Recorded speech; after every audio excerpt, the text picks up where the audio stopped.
Mellow Beats, what you think? What is up, guys? In today's video, we're going to be talking about former Rutgers star Corey Sanders and why he failed to make it to the NBA. If you love college basketball, make sure to subscribe to the channel, and if you enjoy these type of videos, be sure to check out my playlist full of other players just like this.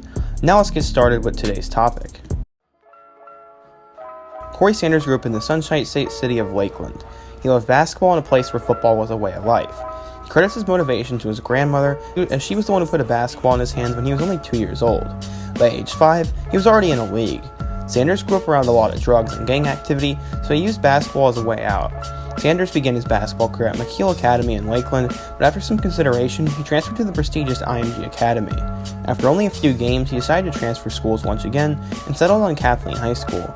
He once again was indecisive and transferred to another prep school and decided on West Oaks Prep School in Orlando, Florida. Sanders used a mix of swag and instincts to develop a type of game that people loved to watch, but wasn't good enough to make him a high-caliber recruit. As a senior, he won a state championship with his team and had the year of his life. He even posterized famous UCF center Taco Fall in the process. Because of his success and skill, he was rated a 4-star recruit by every major recruiting site. He decided to commit to UCF and stay close to home, but that didn't last long.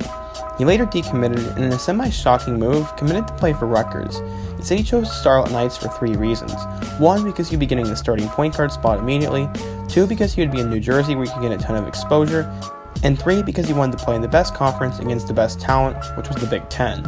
According to 24/7 Sports, he was the number 13 point guard and the number 91 overall recruit in the class of 2015. Rutgers was in their 3rd season under head coach Eddie Jordan and was the joke program of the Big Ten. Besides Sanders, Rutgers returned Deshaun Freeman and Mike Williams, and they were once again expected to finish at the bottom of the Big Ten. Rutgers started out the season 3-5, and they looked non-competitive in every game they played. After a 4-game suspension, Corey solidified his role on the team as the best player, and he took over from there. Rutgers went into Big Ten play with a losing record at 6-7, and the season was already over. Things didn't get much better for the Scarlet Knights in Big Ten play, as they actually lost their first 17 conference games. In that time frame, Sanders scored 20-plus points on many occasions, including a huge 39-point performance against Illinois in triple overtime. That was also the game where he made the highlight play of his career. He shot a 3 to tie with a few seconds remaining, but he missed the first shot. He went on to get his own rebound and hit a step-back 3 to force double overtime. Finally, after 17 straight L's, they won their last Big Ten game against Minnesota. They then proceeded to lose in Nebraska in the first round of the Big Ten tournament, and they finished with a 7-25 overall record. As you could probably figure, it wasn't quite good enough to get them into the NCAA tournament. On the year, Sanders averaged 15.9 points, 4.3 assists, and a crazy high 3 turnovers a game, while shooting 42% from the field.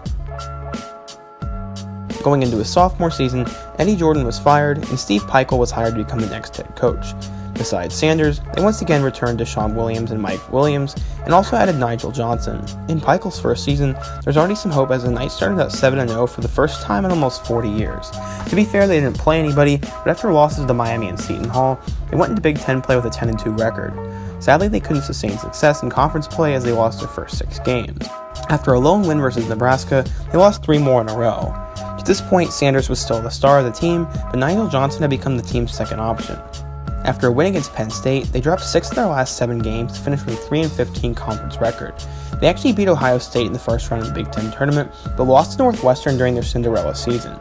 On the year, Sanders' scoring dropped to 12.8 points, assists dropped to 3.2, and his shooting percentages dropped to 38%. The team got better, but every statistical category got worse for Sanders. Going into his junior year, the Knights once again brought back Mike Williams, Nigel Johnson, Deshaun Freeman, and 3-star recruit Geo Baker, who would go on to break out for the team. They started out the season 6-0, but once again didn't play anybody. They then got to play 3 straight Power 5 schools and lost to all 3 of them. They went into the rest of Big Ten play with a 10-15 record. They once again struggled as they only beat Wisconsin, Northwestern, and Iowa to finish with a 3-15 Big Ten record. The Rutgers would show some hope in the Big Ten tournament. Sanders had back-to-back 20-plus point games as they upset both Minnesota and Indiana before losing to Purdue with a 15-19 record. On the year, Sanders bumped his scoring numbers back up to 15.2 points, assists to 3.1, and his shooting percentages back up to 40%. After the season, Sanders was ready to get on with his NBA career and declared for the 2018 NBA draft. Scouts knew he was flashy and could score at the rim, but questions about his height, playmaking ability, and 3-point shooting led most people to think he would go undrafted. They were right, as he would settle to sign with the Rio Grande Valley Vipers before he would get cut and have to play ball overseas in Georgia. His grandmother and child kept him motivated to keep playing so he could provide and care for them. As recent as this December, he returned home and signed with the Lakeland Magic of the G League.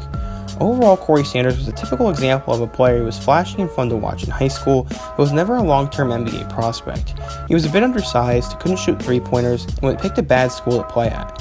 I loved watching Corey Sanders light it up in college, so I really hope he makes it in the NBA, but I'm really not sure he's ever going to make it there. Let me know in the comment section below if you think Sanders will make it to the league, and if you enjoyed today's video. If you did, make sure to hit that like button. While you are at it, make sure to check out my other videos about college basketball players, and I will see you guys again soon. Until then, peace.